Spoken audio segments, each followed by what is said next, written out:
اچھا عامر رانا صاحب بریفلی اگر آپ بھی اس کے اوپر کہ مولانا صاحب کو غصہ ہے کس بات پر؟ وہ خیر ان کے سیاسی گلے تو اپنی جگہ پر ہیں اور وہ ہمیں بھی پتہ ہے، آپ کو بھی پتہ ہے ان کا گلہ ہے کیا. ان کا گلہ تو خیر سب سے ہے، بٹ یہ جو ابھی دونوں میرے معزز مہمانوں نے اس پہ بات کی ہے، آپ کچھ کہنا چاہیں گے اس پہ؟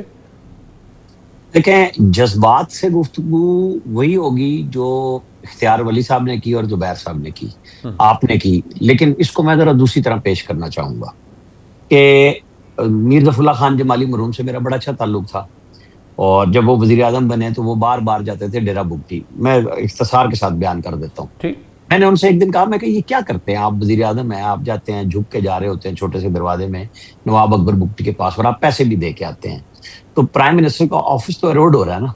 ہنس کے کہیں گے بیٹا تم کیا چاہتے ہو؟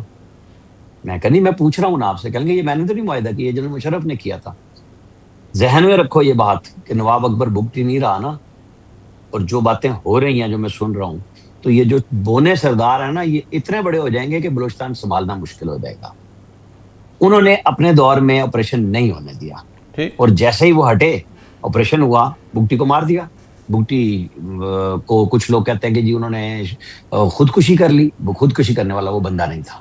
لیکن آج جو بلوچستان کے حالات ہیں نا، وہ بالکل وہ اس طرح ہی آئے ہیں جس طرح ایک بلوچ سردار وہاں بیٹھ کے دیکھ رہا تھا بطور وزیر اعظم بھی، اور وہ چاہ رہا تھا کہ یہ پرو پاکستانی ہے، یہ پاکستان کی اسٹیبلشمنٹ اور پاکستان سے پیسے مانگتا ہے کہ میری زمین استعمال کرتے ہو، میرے وسائل لیتے ہو، مجھے پیسے دو. یہ کسی اور کے پاس نہیں جاتا. اچھا، مولانا فضل الرحمان کی اس گفتگو کو اگر صرف اس تناظر میں اگر دیکھنا ہے نا کہ آج کل انہوں نے یہ تقریر کیا ہو جی ہم اس پہ بیشنگ کر سکتے ہیں ان کی، لیکن نہیں. تلخی کیوں آئی ہے؟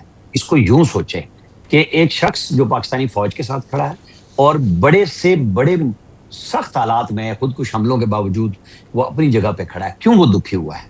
میرے خیال میں جس طریقے سے محسن نقوی 27ویں 26ویں ترمیم کے لیے یا آگے پیچھے مولانا فضل الرحمان کے پاس پہنچتے ہیں، اور وہ آپ کو پتا ہے جن کا وہ میسج لے کے آتے ہیں، وہ اور خود شہباز شریف جی. بطور وزیر اعظم، میں سمجھتا ہوں ان دونوں کو فوراً پہنچنا چاہیے، مولانا فضل الرحمان سے رابطہ کرنا چاہیے.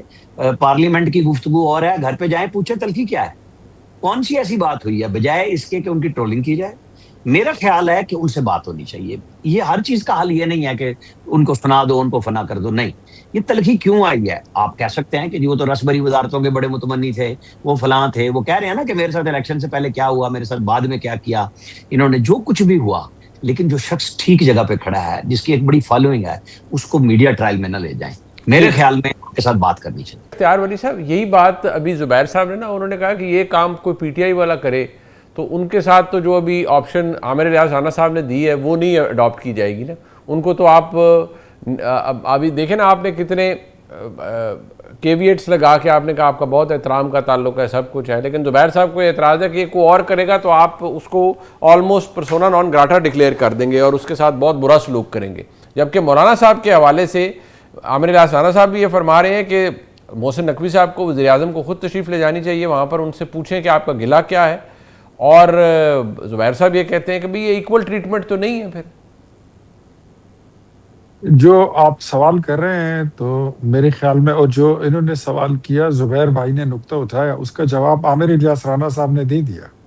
اور میں اس کو مزید اس طرح ایلابوریٹ کرتا ہوں کہ پاکستان تحریک انصاف یہ کام ہر روز کرتی ہے، اچھا 24 گھنٹے میں 24 بار کرتی ہے. وہ عید والے دن بھی چھٹی نہیں کرتے، اچھا سنڈے والے دن بھی چھٹی نہیں کرتے. ان کا تو کام یہی ہے، ان کا تو نان نفع کا یہ ہے. ان کی تو سوشل میڈیا پیسے کماتی یہاں سے، وہاں پہ تو کارکنوں کی پروموشن اور صوبائی کابینہ میں وزارتیں جو ہے دینے کے، اس کا کرائیٹیریا یہ ہے کہ پاک فوج کے خلاف کون زیادہ بولتا ہے. تو ان کی تو کہانی کچھ اور ہے. مولانا صاحب نے کبھی ایسے بات کی نہیں ہے.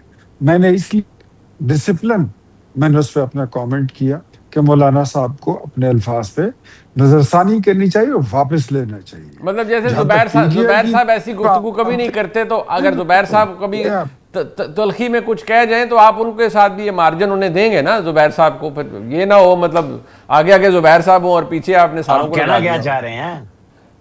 زبیر صاحب کا اما صرف اتنا ہے کہ آئین کی بالادستی کے لیے جن کے ساتھ آپ کھڑے ہیں، کیا اس دستور اور آئین کے محافظین جس میں مولانا اپنے